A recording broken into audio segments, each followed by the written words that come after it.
All right, Scott, stay with us. Rejoining us now to give us some insight on what's happening inside the hearing is attorney Richard Roth, defense attorney Dwane Cates. Thanks to both of you for staying with us. Dwane, what do you think happens next in the courtroom? What goes on?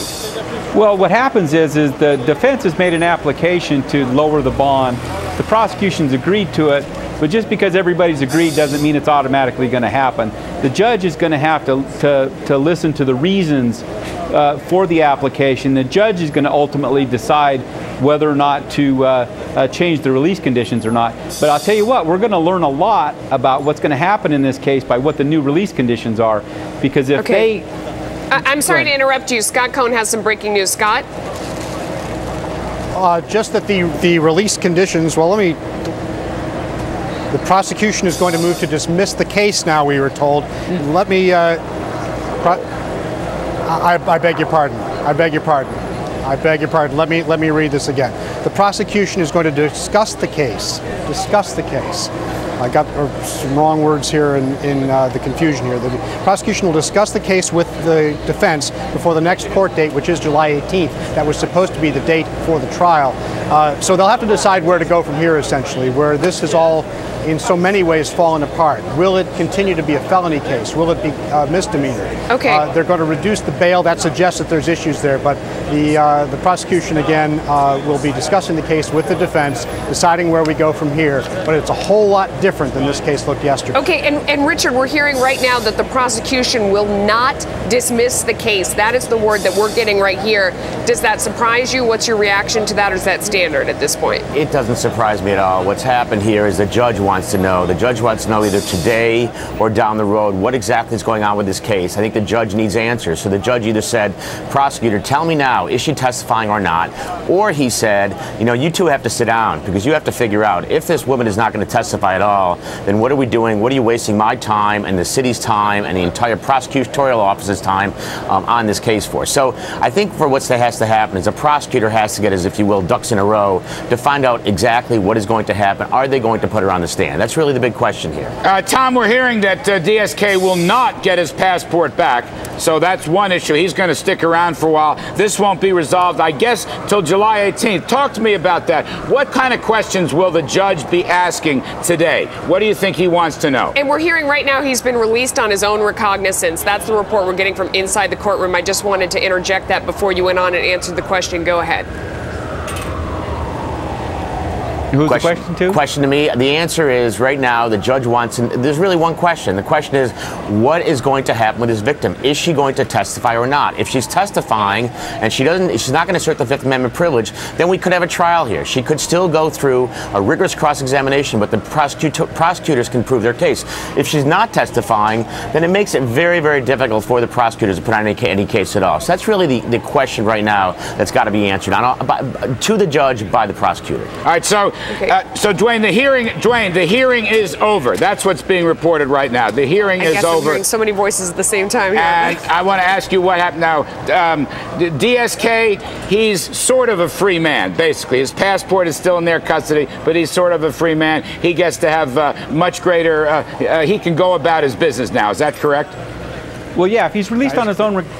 If he's released on his own recognizance, then that's what'll happen. Now, you know, we can tell a lot about what the case is like by what they did. Now, if they would have given him his passport back and let him travel to France, I would say the case is over. But it looks like they still want to do some more investigation and into the past and into the allegations and to see what happens. What is left? I don't understand. Richard, go to you. You guys are making a convincing case that it ought to be dropped, that the charges should be dropped. Now, maybe the process can't work that fast today, but what is left to be done if the charges are not dropped? What's left for the prosecution? Well, the victim may still want to testify. She may still want to take the stand and have to go through rigorous cross-examination, but tell the story. She may not take the Fifth Amendment. Remember, this probably is a lucky break for the defense, which is, some will argue it's a conspiracy theory, but it's probably lucky break to the extent that the victim is not who people thought she was. So the question they have to find out, they need an answer to, is she going to still testify and testify as to what happened in that hotel room? If she does, this case continues. Yeah. Notwithstanding understanding the cross-examination. And I just want to point out on the right side of the screen here, we are watching the front of the courthouse, and ostensibly we have heard that DSK has left the courtroom, so we're going to see him come out through here any moment. So we're watching for that. Dwayne, what do you think are the odds of that at this point, though? What are the odds of what Richard said? Do you think that she'll actually take the stand? It seems like that's almost an impossibility at this point. Well, she could, and something that nobody's talked about so far is that the prosecution could grant her immunity for these other crimes that are floating around out there. And so that could be a decision that the prosecution's still going to have to make and hasn't made yet. What would the defense say to that if that happened? Well, the defense would beat the prosecution over the head with it. They would make the victim look like the only reason she's testifying is to get immunity to the other crime. And he certainly looks pleased. He is smiling as he leaves the courtroom with his legal team after winning quite a victory here, but not a complete victory. Released on his own recognizance, the next court hearing, July 18th, the defense and prosecution told to discuss the case. The judge said, "I'm expecting you'll show up at your next court appearance. I'm sure that you will." This is a completely different case than it was 24 hours ago, after the main accuser, really the only other witness in this case, beyond Dominique Strauss Kahn himself, has proven apparently to be not credible. And Scott, you know, we're seeing at the bottom of the screen here that his cash bond has been returned. His passport has not been returned. As we see him leaving the courtroom with a big smile on his face, is the assumption that he's going back to Tribeca? Well, that would be the assumption that he is. I guess we'll have to see. And of course, we have a crew there. We'll see if that's where he goes, but then where he goes from there, we don't know. As long as he's back here on July 18th, he's free to go anywhere within the United States that he wants to.